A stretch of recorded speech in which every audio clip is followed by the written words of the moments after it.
And I kind of had this whole idea in mind of what I was going to talk about. And then I started talking to Fachaitte and some other people in my position at other universities and some other ADs and some other conference commissioners. And I realized there's a lot of new people in this position, period. And a lot of ADs who don't really know how to utilize this SWL position. So I felt like I needed to take a little bit of a step back before we can get into, the nitty gritty of how you can help make decisions and be in all of this. How do you even get to that point? So I'm going to kind of start from the very beginning of it, and then Fachaitte will kind of take over and get into some more detailed stuff as far as strategic planning. But if you, Paige, will hit the next slide for me. So yeah, like I said, I wanted to just start really basics. None of what I'm going to be saying today, guys, is stuff that you haven't probably heard a million times, but I wanted to reiterate it in regards to how an SWL can help assist your AD and your university in important decisions across the board. The first thing you got to do, you've heard it a million times, whether you're a coach currently who's putting on this admin hat, or whether you're brand new as an admin, wherever you're coming from, building relationships is going to be the key to absolutely everything that we do. We say it all the time to our teams, build the relationships, have the trust. This relationship, though, that you need to build with your AD has to transcend that, especially if you are wearing multiple hats within your university. You're going to be, if you're wanting to be in a position where you can make decisions, where you can be trusted on and relied upon to come in with this information, you have to have a relationship with your AD that's completely built on trust, that's built on their ability, like I said, if you have another hat, to come to you with these administrative issues, with these administrative questions, and they have to trust that you're going to be able to keep that and look at it through an admin lens and not take that back as a coach or as a compliance person or whatever other role that you may have in your university, that you're not going to go out and twist that into something else. So building that relationship with your AD is going to be key. Like I said, a lot of these ADs, from what I've heard, are really unsure of how to utilize this, which is amazing to me because this is another admin position. This SWL position, while it's called something different, is an admin position designed to help our ADs take a load off, build the vision, build everything that we want for our departments. So starting with that relationship with your AD is going to be absolutely key. You have to do that before you can be relied upon for anything. The next thing I'm going to say is know and understand the priorities and the vision of your AD. After you've built that relationship up, you need to sit down and understand, okay, what is it that you're wanting as my boss for our department? Most of the time, most of your priorities of your AD are going to be in line with your university. You have to understand, are you an established school that you're able to focus on winning? If you are, I'm very jealous of you.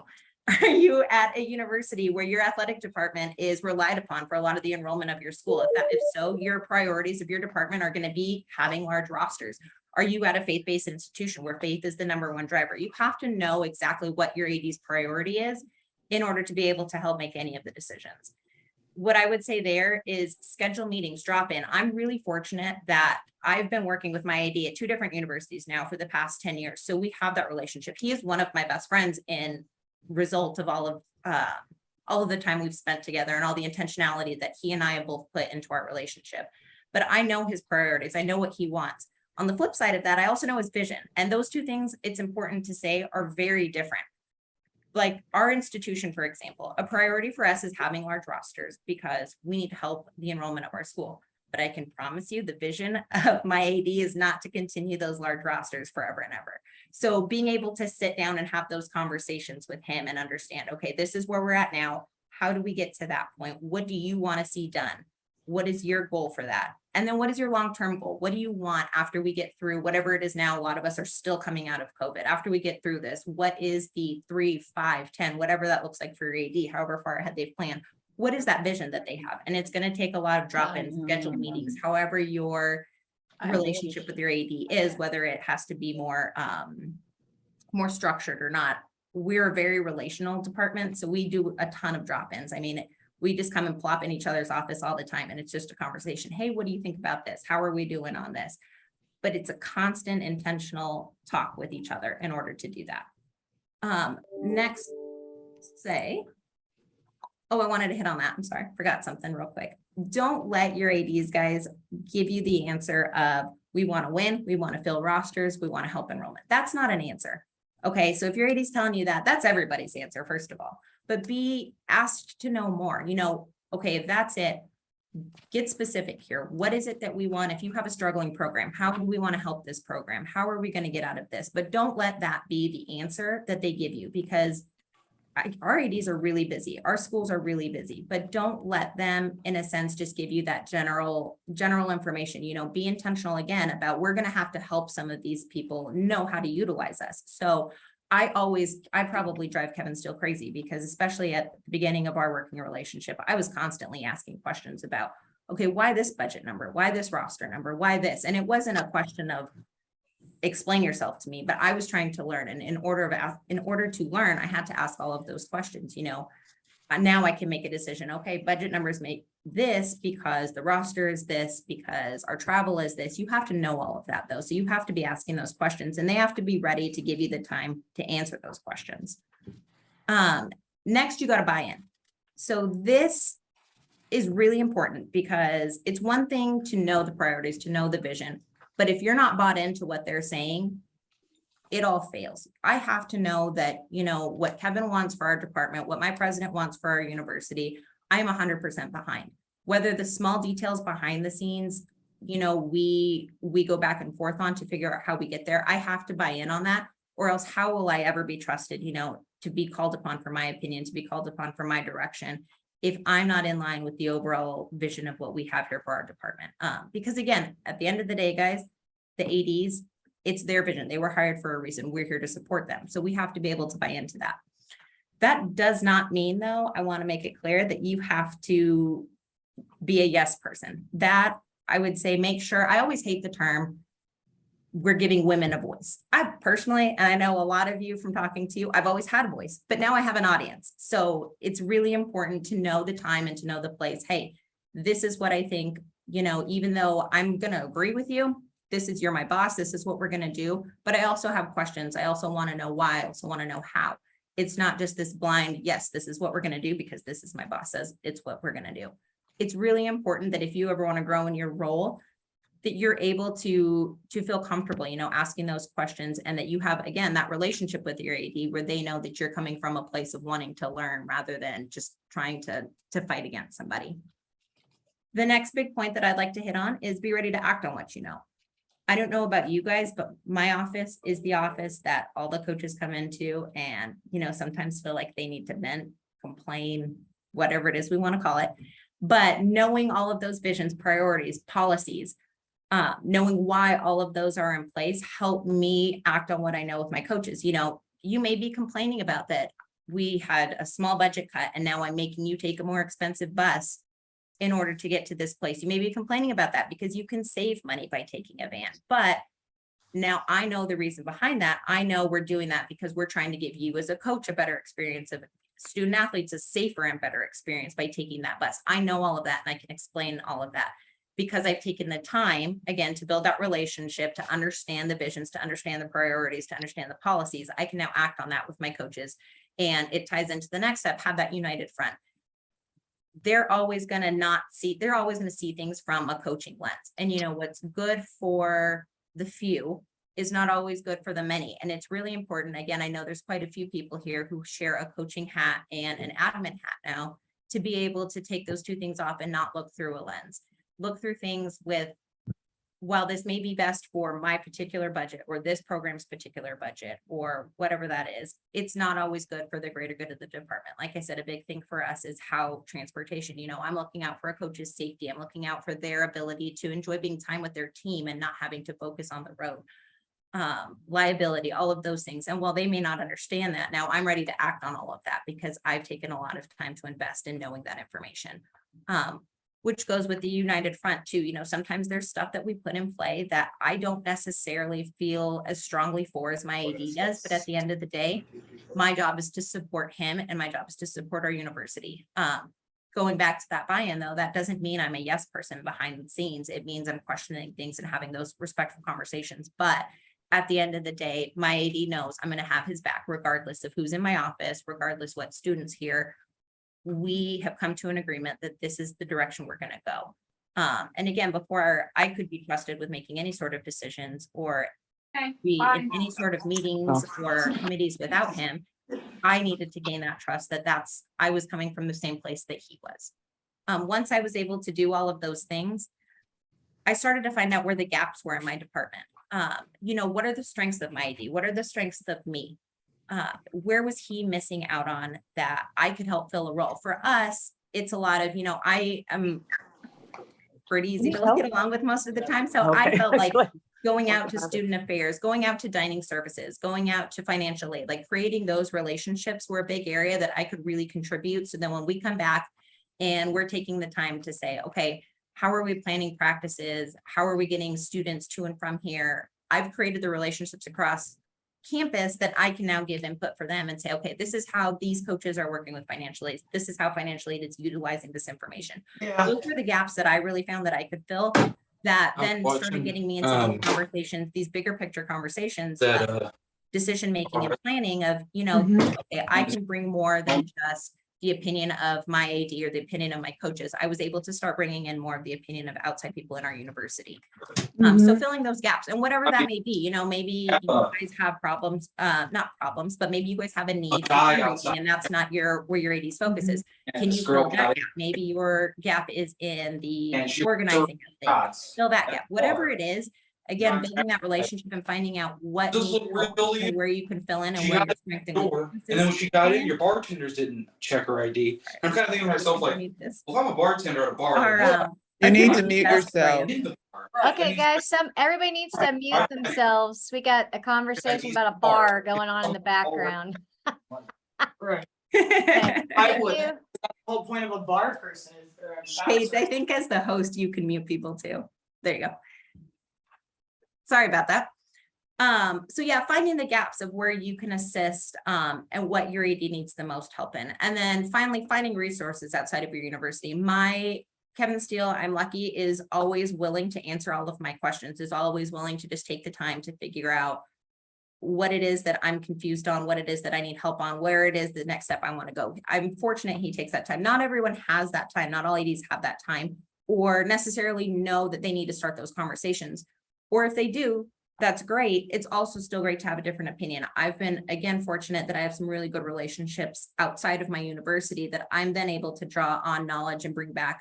So when it comes time for us to, whether it's planning something new or building new, luckily we're building new buildings, anything like that, I'm able to bring that information from the relationships I've built with other ADs, with other assistant ADs, commissioners, things like that. I'm able to bring that information and just be another voice of just being able to give another opinion.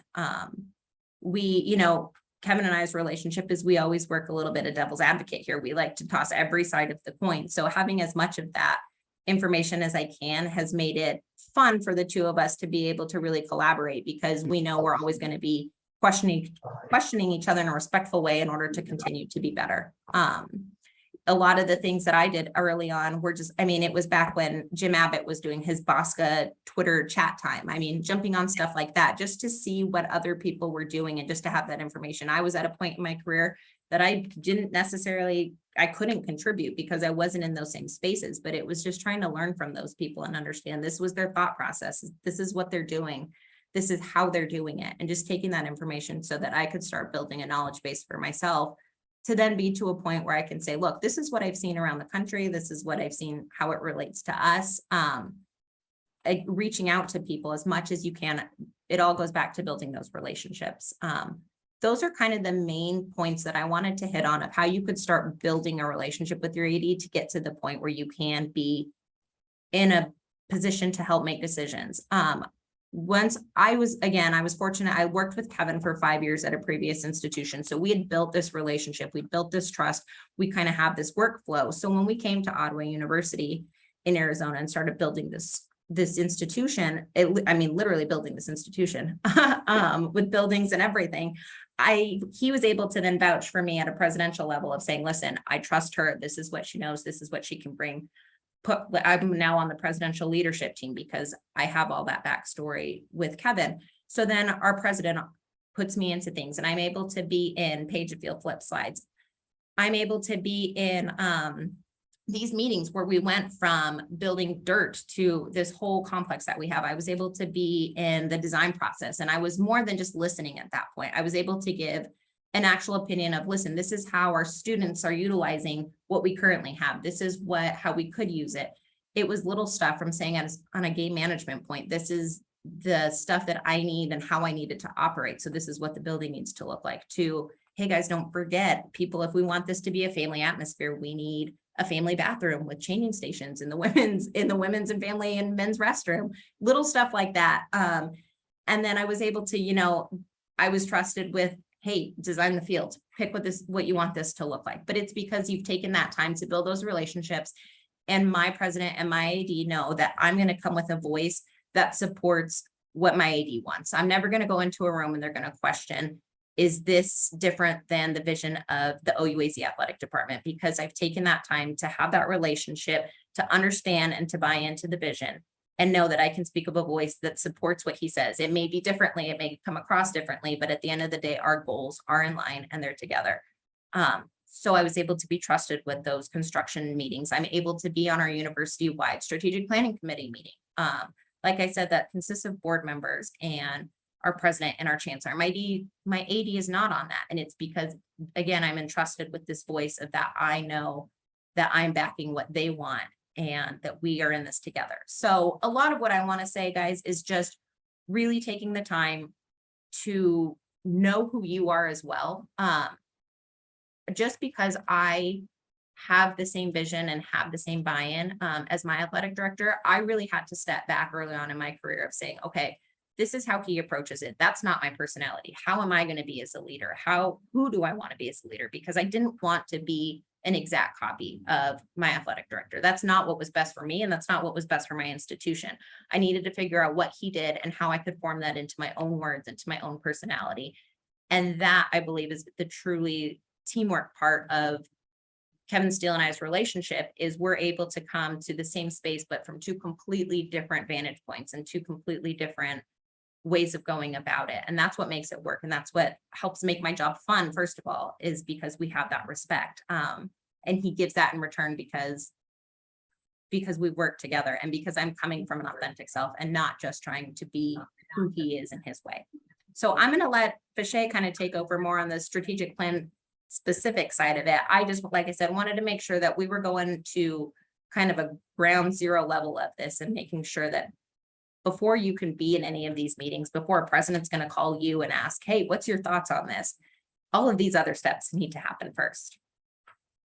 Before we open up to Fachaitte, any specific questions for Brittney? Because I think the more we can just kind of open things up during these is great for you guys to have these candid conversations. So anything that resonated or anything that you all would like to specifically ask Brittney on her relationship building or the points that she brought up? You'll have to probably unmute yourself because I think I muted everyone.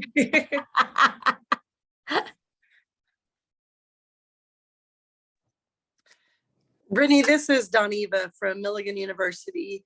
And I am new in this position, just full year last year. And I'm also the head women's volleyball coach here. I wear several other hats.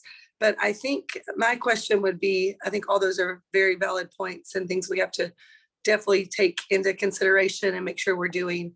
But what if you and your AD is on the same page, but it's your administration? How do you get the athletics strat plan into the campus strat plan? Yeah, so that is a lot of, I have a great relationship with our president. He's just a relational person. So he's willing to, talk to everybody across the board, whether it's the chancellor of the university or the custodial staff. I mean, that's just his personality. So I have a really good ability to talk with him directly. But if it's an issue, where your admin and your department are on two completely separate heads, I would really work through that with your athletic director and let them be the liaison of how they're going to get the president to meet in the middle or whatever that's going to look like, because at the end of the day, that's the reporting structure. And however you can assist in information, we've been there. And however, the way I can contribute is what information can I put together? What do you need gathered? What PowerPoints can I give you? What can I arm you with so that you can then take this to the next step and be able to advocate for the department? So it's not so much you being the person to go try and get something to change, but how can you assist in giving all the information needed to your athletic director? Perfect. That's what we're doing. Anyone else? I do. This is Crystal Anderson from University of Antelope Valley. I have a question. I'm I'm senior woman leader. I share the role with one of my coworkers, and our athletic director just changed, and he is still one of the head coaches. And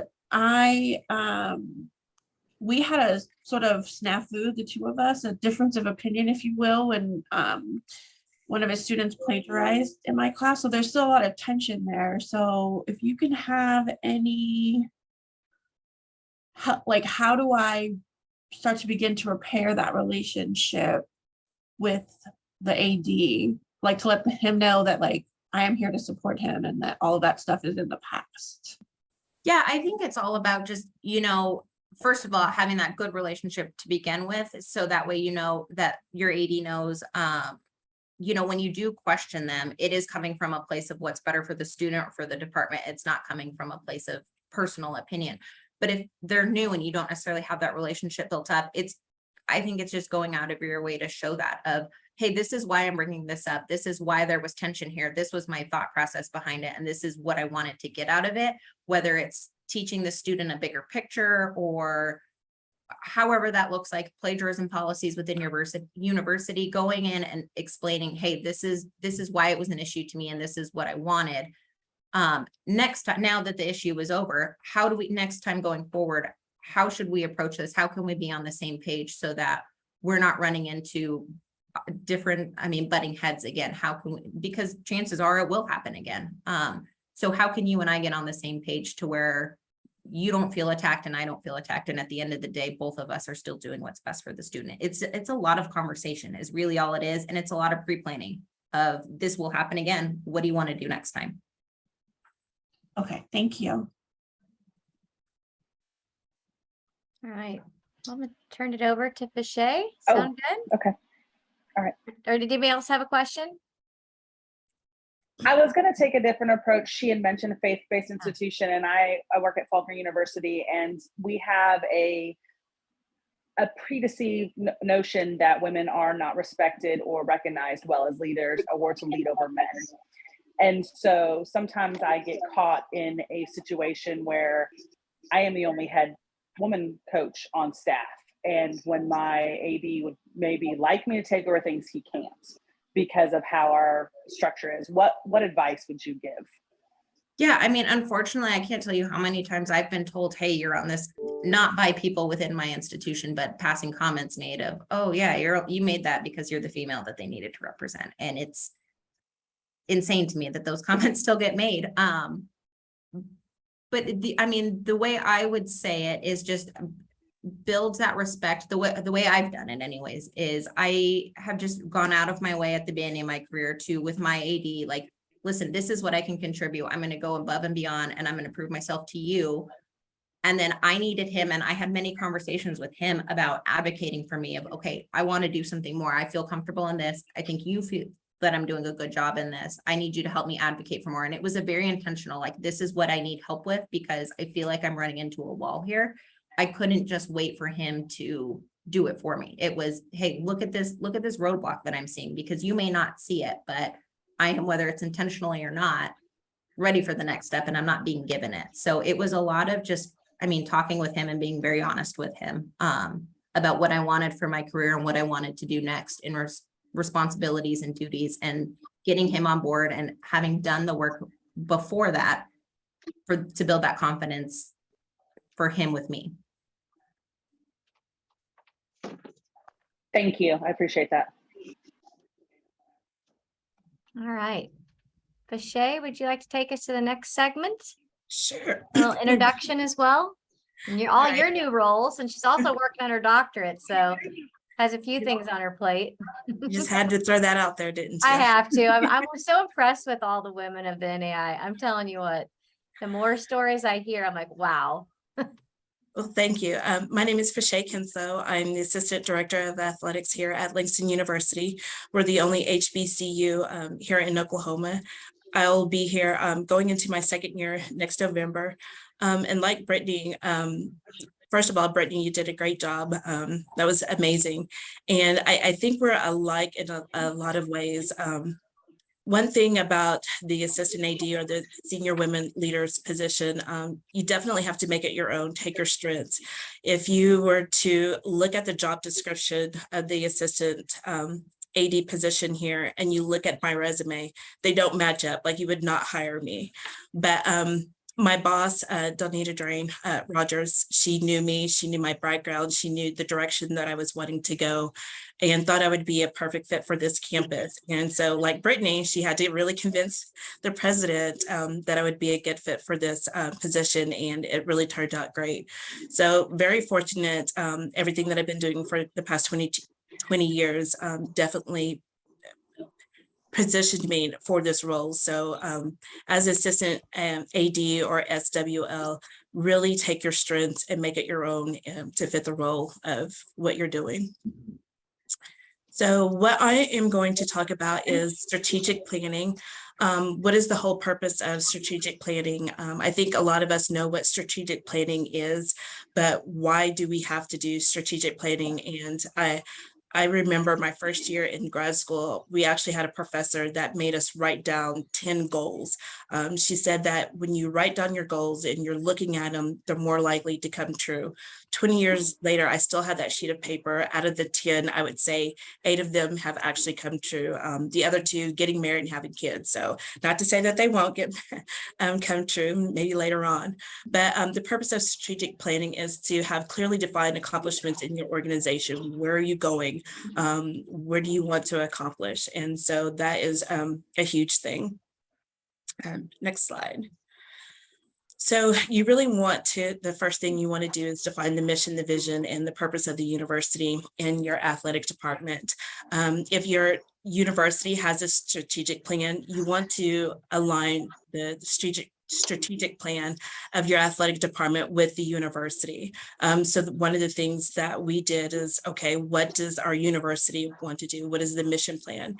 If you do not have a strategic plan within your athletic department, I would say the first thing you want to do is sit down as a department and define your goals as a department. And it doesn't have to be big. You don't have to come up with 10 or 15 different goals. You can do as many as 3, as 5, because you don't want your vision to be so big that you can't accomplish any of those goals, but you want them to be realistic, but you want to make sure that they also align with the university. So for instance, if the university retention rate is set at 75%, then you want to make sure your retention rate as a department is set at 76% or higher.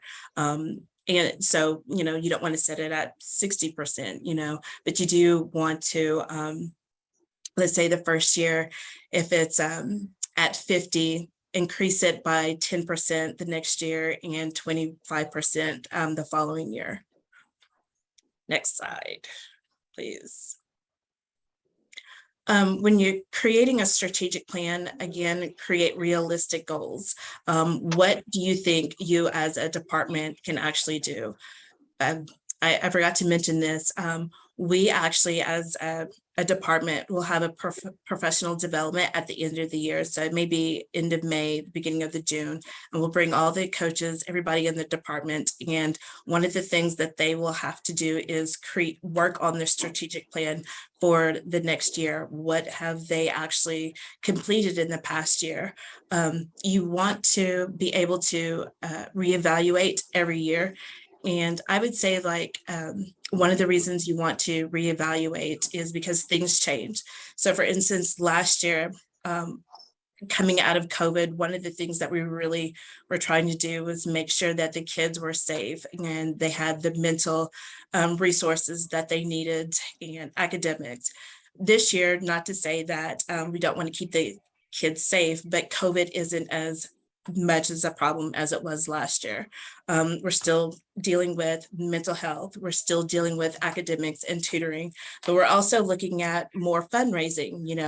We're traveling more. The cost of traveling has gone up, but the budgets haven't increased. So what do we need to do to be able to cover that cost? So we're really focusing on fundraising this year, where last year it wasn't. So that's why looking at your strategic plan yearly and reevaluating is a good thing. After the first year, each department, like I said, if you haven't created it as a department, each department can, each sport can create their own strategic plan after the first year and reevaluate. Keep it small and be able to build off it yearly. As I said, make sure the goals are realistic. Southern Methodist has a great strategic plan. It's very simple. It's on the website, and it has the 5 goals and what they're looking for. Thank you. Some helpful hints. You can publish the strategic plan online. There's pros and cons to that. Pros, your stakeholders are able to look at it and say, okay, you said that you were going to build a new facility in the next 5 years. The con side of that is also people saying, well, you said you were going to do this, and if you weren't able to accomplish that, it can come back and bite you. So there's pros and cons to having your strategic plan online. I would say to sit down with your department to see what you would want to do, and also the president as well. Create the plan for 3 years. As I said before, evaluate each year and align it with the university. And I can send this to everybody. I can put my email in the chat. I have a copy of our strategic plan as the university and as the athletic department. So you can see how my strategic plan as the compliance director aligns with the university. And each sport creating their own after the first year and just building off of that.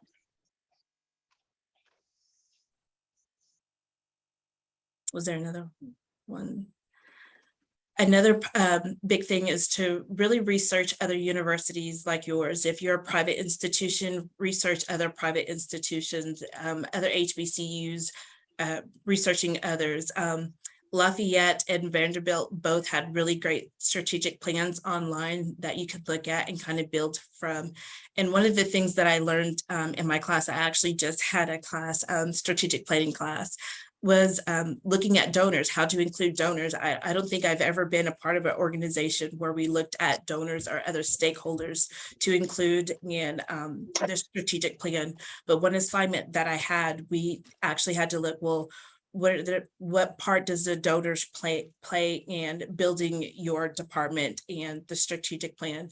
So definitely looking at people outside of the organization being a part of the strategic plan. And so I think that's a lot of what I had. I do have a template. If you have never had to do one before, I do have a template that I can send out to everybody along again with what ours looks like, so you can kind of build from it. Again, if you're first really just starting out, keep it small and build from it, but definitely do research and ask questions of other universities of what's doing and what works for you, what you thought could work for you the first year. After evaluating that second year, it may not work, and so you'll have to do adjustments. So, are there any questions? And everything that Fachaitte just did, we always record this, and then it will be on our resources landing page, and then all the links that were in this PowerPoint are also there as well.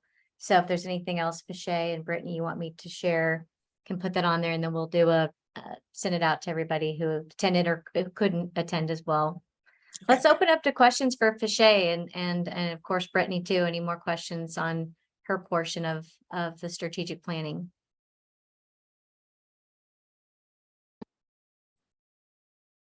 Elena, I know you got something. No.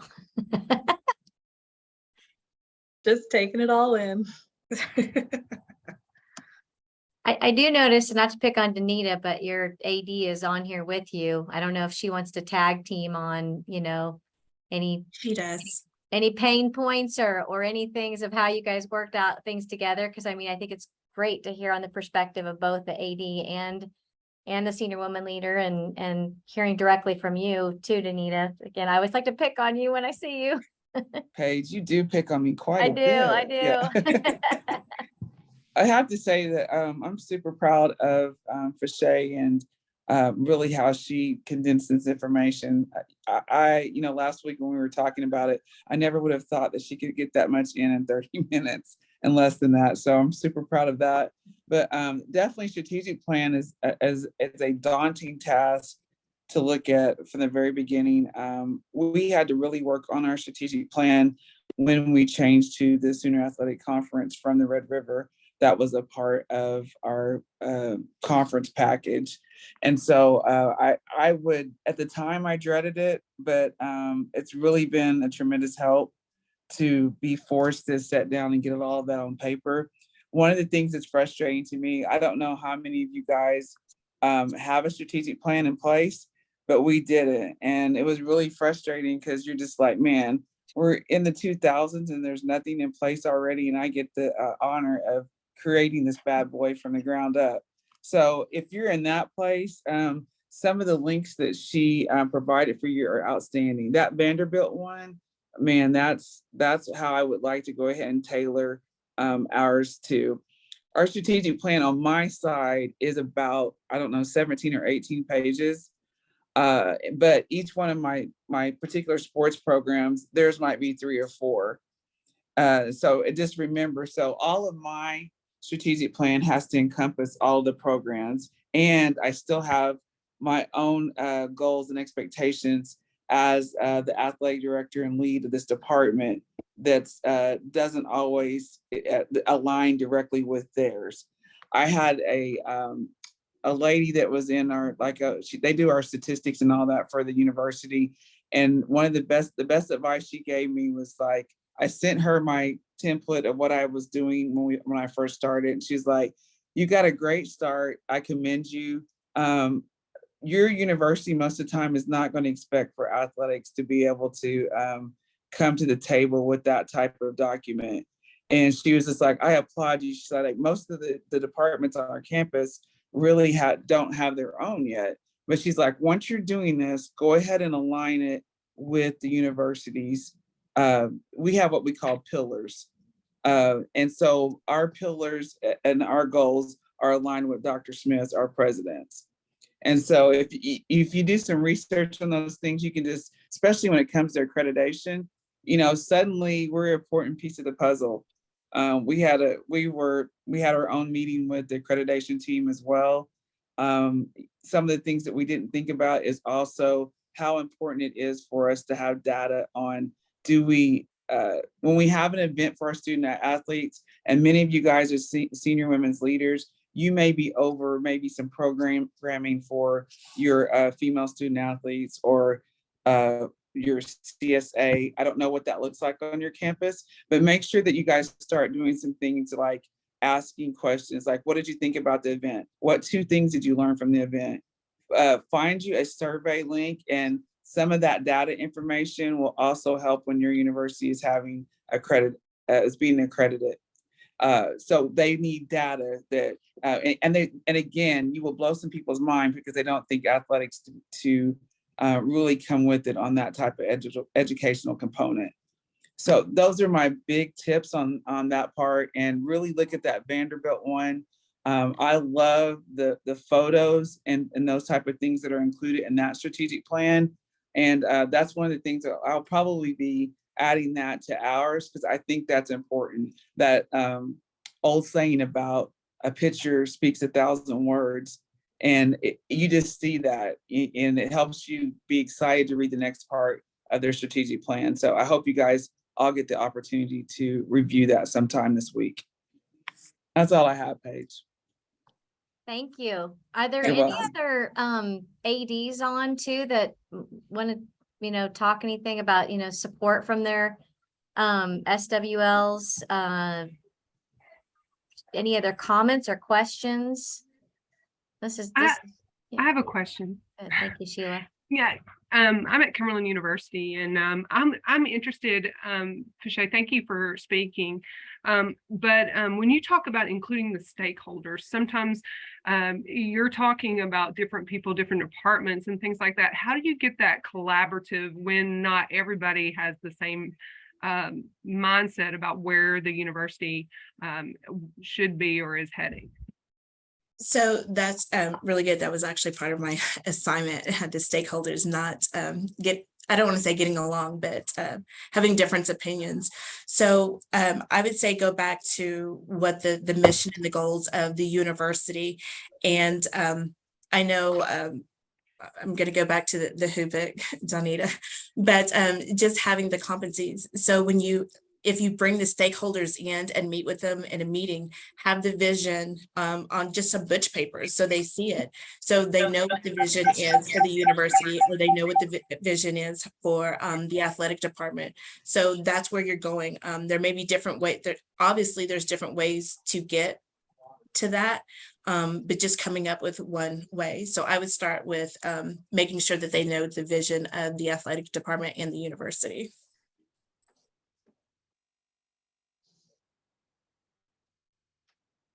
That was easy. Anyone else? Any other ADs? I know Kristen's on, but don't necessarily want to put you on the spot, but there have been a lot of questions just kind of going back to listening to several conference meetings and what the ADs are coming out and saying, and a lot of individuals are, know exactly what they want their senior women leader to do. And then there's many that they're just not quite sure. So I do love the conversation of inserting yourself and your expertise and at the end of the day, having a seat at the table. I don't know if there's any other comments here of how you even get inserted into the strategic plan, because I'm hearing that a lot from just some of the ADs that have come to fall meetings. And then also I got a chance to go to the Red River conference meetings and hearing that from some of the other liaisons, that there's just still this enigma of, how do we insert all of you into this process?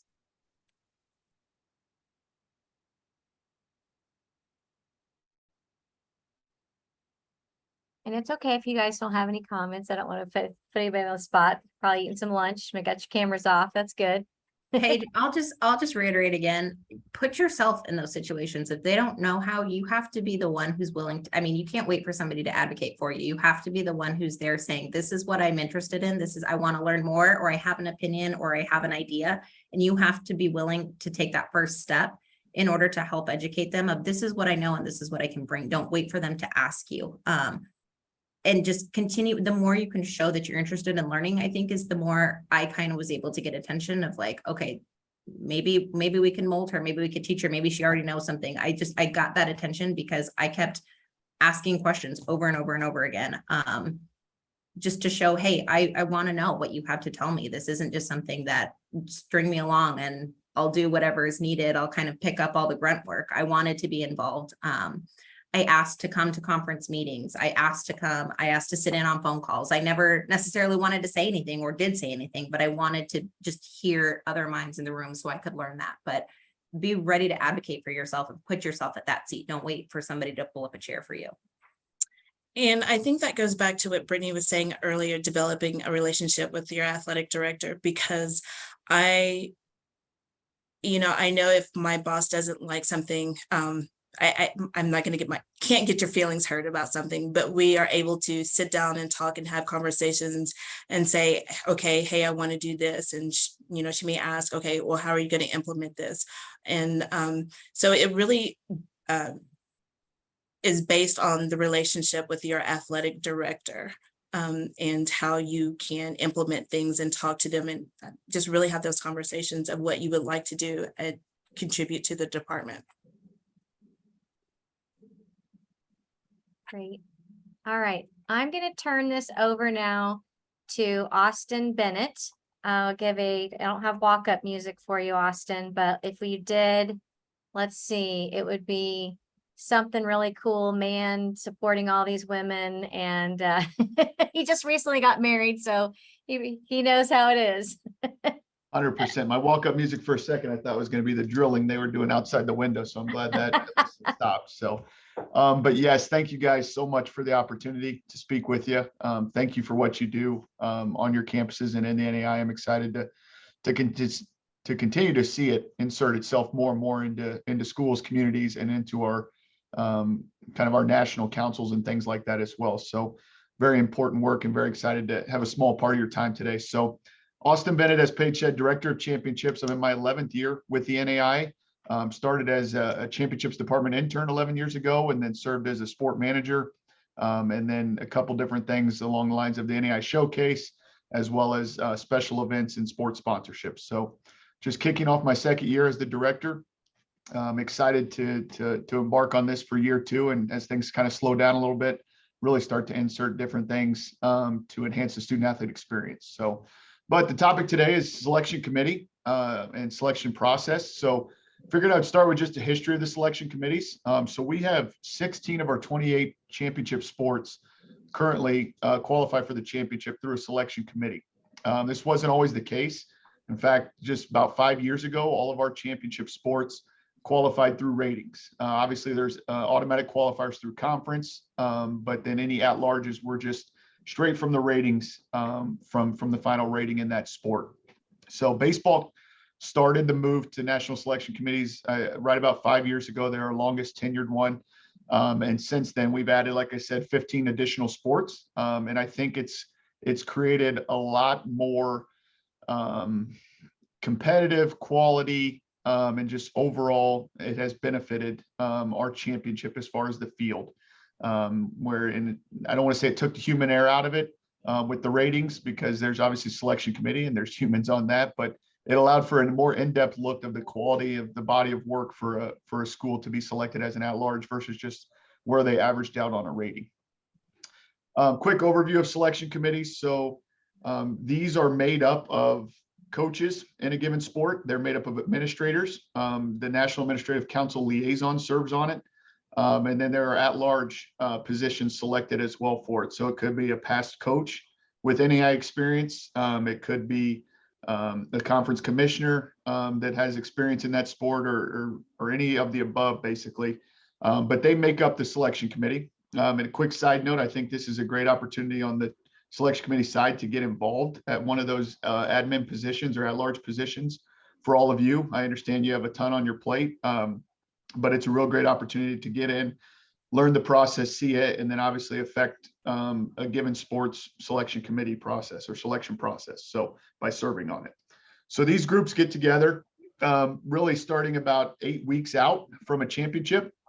Again, they're made up of raters, which are coaches, admins, and other folks along the way. They meet every couple weeks and have selection committee meetings. At those meetings, each kind of region, if you will, I always hate to use the word region, but we call them ARCs, area rating committees, meet prior to that and come up with their top 10 in a given sport. So say you're in the Midwest one in basketball and you have the KCAC, the Hart, and the AMC all in the same ARC. So now instead of a conference rating, you have a true area rating of those teams. So of those 30 teams that may be in those conferences, you get a true top 10 based off different criteria. And so they meet usually the day before that and then bring those ratings to the full committee to be discussed and talk through, and really leading up to the actual selection day. A lot of it's just, okay, here's what we're looking at. Here's kind of who's hot. Here's, kind of things to keep an eye on in each ARC. And then as you're going through that as well, during those meetings, you start to just talk through the process and the timeline of what you're going to do on selection day. Everything on the timeline culminates with selection day. That's when the committee will meet anywhere from 4 to 8 hours, however long it takes to select those at-large teams. Across our sports, the number of at-larges vary from, I think, 28 in basketball all the way down to 4 in football is probably our lowest number. And so, again, a lot of time is spent going over those at-large teams, evaluating the criteria. Criteria includes things like win-loss record versus the top 25, their RPI rating. If there's an analytic in the sport, what the analytic rating is. They talk about subjective things like, oh, for the last 3 weeks of the season, when they may have went 500, this team didn't have their best player, and now they'll be back in the postseason. So there's a number of criteria that is, some of it's standard across the board, but also the coaching body has the opportunity to go in and vote in different criteria to use as well at their annual coaches meetings. On that day, the process overall would be obviously identifying who your automatic qualifiers are. So who won the conference regular season, who won the conference tournament, who was the runner-up, et cetera, depending on the conference.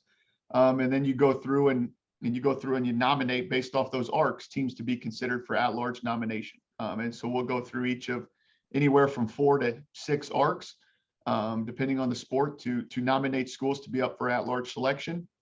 It then goes into an open discussion where you talk about the schools. They make their case for why a given school should be in.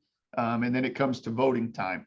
When you vote, say Danita's on and she has Langston as a potential at-large team is being discussed. She can't vote until Langston is voted in.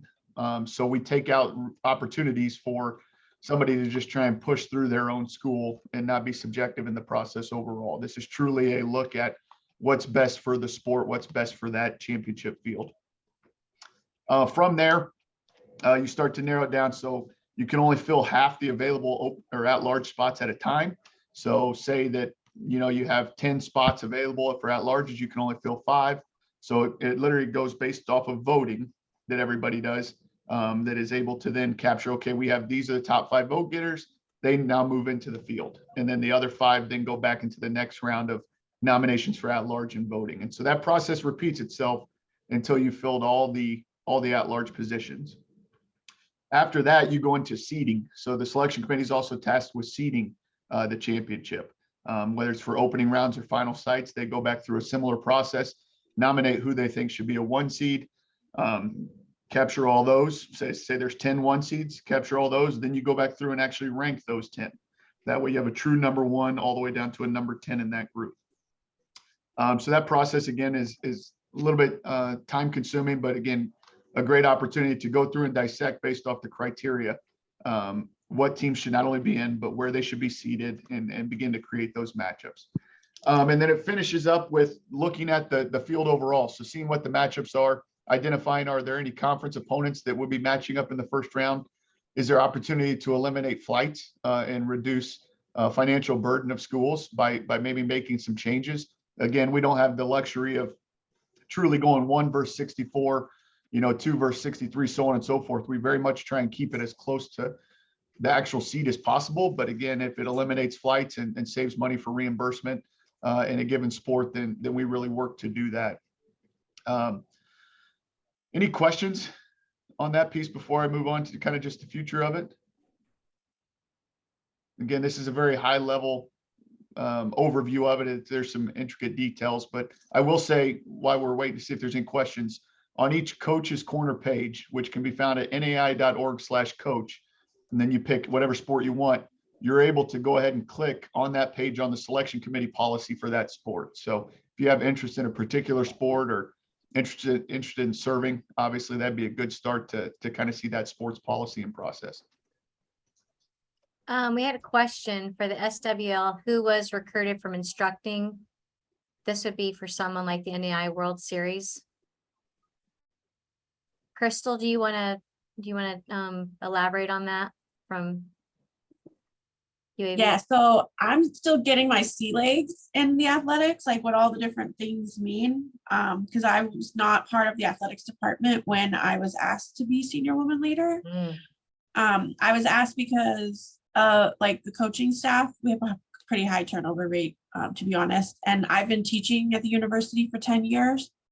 And I support the student athletes both on the field. Like I'm always at as many games as I can go to. And so they were like, well, when this became a role, they were like, ask Crystal. So I'm still trying to get my sea legs in the athletics department. And so would this be like what you would do for like the World Series or the championship for basketball? Like you would do it for each sport, or this is just like one thing, one time? No, so 16 of our 28 championship sports have selection committees that they use to select their fields for the postseason. So yeah, baseball's one of them, basketball's one of them. Really the only ones that aren't are your track and fields, your cross countries, your golf, and your wrestlings are the only ones that use a different avenue to qualify for a championship. So yes, the Baseball World Series field, especially going into the opening rounds, is picked off of the selection committee. Okay, perfect. Thank you so much for that clarification. And then Austin, are you available? Like if Crystal had more inter questions, could she, I mean, obviously you directed them to the coaches pages, but do we have any kind of like even one sheeters we can put on the senior women leaders page, or anything that could kind of help some of the newer women in this position? Absolutely. Yeah, we're actually just finished up a one sheeter that's a high level view of just the basics of selection committees across the board. And then also it'll link to each individual sport policy for more intricate details. Okay. I also put my email here in the chat just so everybody can have it and reach out with any questions you might have. Okay, and then I'll make sure that we put that into the recap to everybody on your one sheeter. Okay. Put that on the landing page. Okay, great. Yeah, and so real quick, just to close out the future of selection committees. So I spoke on the coaches having a say in the criteria through the coaching body. And so the future of this is continue to evaluate what's the best criteria for a given sport. And so we've had some discussions over the past year about just the ratings process in general and how tied that is to the selection committee. Some sports like the ratings process and use it a lot and really rely on it. Others don't. And so as we continue to evolve selection committees and get into years 3, 4, and 5, it's kind of honing in on exactly what the criteria is, what the best criteria is for that given sport. In addition to that, I think these sports are coming up with, as they get through it even more, kind of a rotation of who's on it, how long you're on it. You know, I'm sure some of you have at least known who your rater is on campus, or maybe even been a part of the ratings process. And in some sports, in a conference, the rater's been the rater for 20 plus years. And so the selection committees are built to continue to turn over every 2-3 years, to continue to have a fresh look at it and provide just more of an opportunity for people not only to serve, but to really put it out there. That way people aren't thinking, oh, it's just the same people and they don't like me, or they're going to do this or that, or whatever it might be. So selection committees continue to evolve. They're a good thing. I think we'll continue to add more sports, especially you talk about men's lacrosse and beach coming on board, perhaps in the near future as championship sports. And it's a great opportunity to serve. I'd highly encourage to reach out if you're interested in serving on it. There's admin and at-large positions open that go to ADs and assistant ADs. So we'd love to have any and everybody that would be interested, reach out to me and we can find an opportunity to plug you in on a selection committee. Great. Thank you, Austin. Any other questions for Austin? Got officially 1.5 minutes left. Man, we are efficient. Well, just as a quick reminder, we have the recordings, the resources on our NAIA Rise page. So it's naia.org/resources, and there's a senior woman leader. Please feel free if you've got other topics, other things that you would like to learn about, or if you've also got something you want to share yourself, we would love to have any of you be one of our presenters, because as we're here to learn from each other, I think that, wherever you are in your stage and the process of your career, from beginning to middle to, more advanced, I think that there's a lot of things that we can learn and share from each other. So please feel free to ping myself, Lori Thomas, anybody on the RISE committee. And, again, just a subject maybe we haven't even thought about.